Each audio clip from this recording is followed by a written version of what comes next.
Hello বন্ধুরা, good morning. সবাই কেমন আছে? আশা করি সবাই ভালো আছে, কিন্তু যে পরিমাণে গরম পড়েছে না, আর ভালো থাকা যাচ্ছে না। তো আগের দিন যে লুচি পরোটা হয়েছিল তোমাদের সঙ্গে শেয়ার করেছিলাম, সেই লুচি পরোটাই ছিল, সেটা দিয়ে চা খেয়ে নিচ্ছি। তো বাসি লুচি পরোটা দিয়ে চা খেতে কিন্তু বেশ ভালোই লাগে আমার।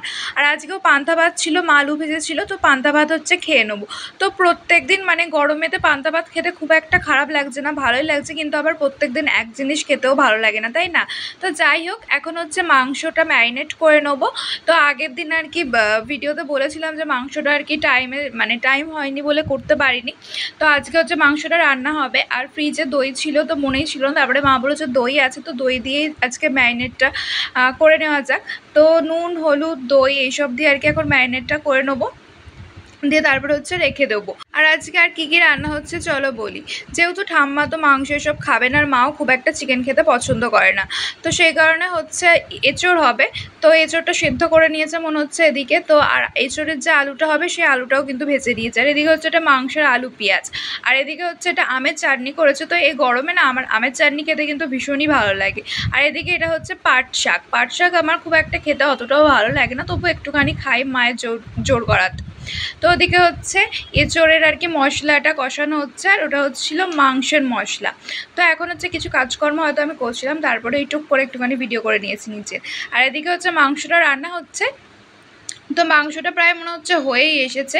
তো তারপরে আমি তোমাদের সঙ্গে আর মাংসটা শেয়ার করতে পারিনি, কারণ আমি হচ্ছে তখন স্নান করতে চলে গিয়েছিলাম। একেবারে দুপুরবেলা খাওয়ার সময় যখন খেতে বসবো তখনই এগুলো কিন্তু তোমাদের সঙ্গে শেয়ার করছি। আর মাংসটা দেখো অনেকক্ষণ ছিল বলে কেমন জমে মতো গেছে। তো সেই কারণে আর কি মাংসটা একটুখানি আর কি হাতা দিয়ে নাড়াচাড়া করছে যাতে ঠিকঠাক হয়ে যায়। তো আজকে কি মাংসটা কিন্তু একটু পাতলা ঝোল মতোই করেছিল। মাকেই বলেছিলাম যে গরমের দিনে একটুখানি পাতলা করেই করো। আর এদিকে হচ্ছে এটা এঁচোড় রান্না হয়েছে। আর এখন হচ্ছে ভাই স্কুল থেকে চলে এসেছে, স্কুল থেকে এসে ফ্রেশ হয়ে খেয়েও নিয়েছে। ঠিক আছে, এবার ভাই হচ্ছে ফুটবল খেলতে যাবে। তো ফুটবল খেলার ড্রেসটা না এখন থেকেই পরে নিচ্ছে। যখন আর কি খেলতে যাবে মানুষ তো তার একটু আগে পরে, কিন্তু ও না, সেটা করবে না। ওর এতই তাড়া সব কিছুতে, শুধু এটা বলে নয়, স্কুল যাওয়ার জন্য তারা, টিউশন যাওয়ার জন্য তারা, সব কিছুতেই ওর তাড়া। তো ও সেজন্য আগে থেকেই আর কি ড্রেসটা পরে রেডি হয়ে নিচ্ছে। আর দুপুরবেলা একটু বসেছিলাম, সেই কারণে হচ্ছে আমরা সবাই একটুখানি আইসক্রিম খেয়ে নিচ্ছি। আর আজকে হচ্ছে মা সকালবেলা না ফ্রিজটা পরিষ্কার করেছে।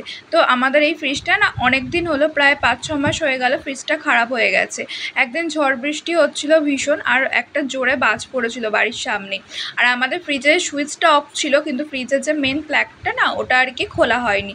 তো সেই আর কি বাজটা এমন পড়েছিল যে পুরো অ্যাটাকটা ফ্রিজে এসে করেছিল। তো ফ্রিজটা না পুরোই খারাপ হয়ে গেছিলো। ফ্রিজের যে মেন পার্টগুলো হয় সেগুলোই আর কি খারাপ হয়ে গেছিলো, যেটা ছাড়া ফ্রিজটা অচল।